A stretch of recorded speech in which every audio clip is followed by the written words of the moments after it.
السلام علیکم جمشید بھائی، کیا حال ہے؟ ٹھیک ٹھاک ہیں جمشید بھائی؟ میرے ریبٹ جو ہیں وہ کل شام سے چھینکیں مار رہے ہیں، اور مطلب ناک سے تھوڑا بہت پانی بھی آ رہا ہے نا، یعنی ان کو زکام لگا ہوا ہے، تو کوئی دوائی بتا دیں جو میں ان کو پانی میں دے سکوں یا اس طرح سرنج کے ذریعے پلا سکوں نا۔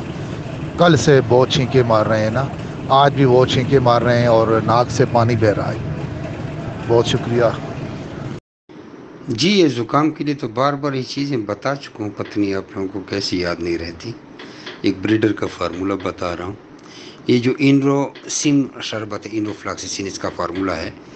کوئی بھی انروفلاکسسین اورل ہو، وہ ایک بریڈر ریبٹ کو دن میں 3 cc یا 4 cc تک بھی آپ دے سکتے ہیں پانی میں ڈال کے، 24 گھنٹوں کا جتنا پانی ہوتا ہے۔ باقی یہ جو 2 انجیکشن ہیں نیفلور اور سفر، ایک انجیکشن صبح لگائیں، ایک شام کو لگائیں، 0.2 cc یا 0.3 cc باڈی کے حساب سے لگاتے رہیں، ہفتہ 10 دن جاری رکھیں۔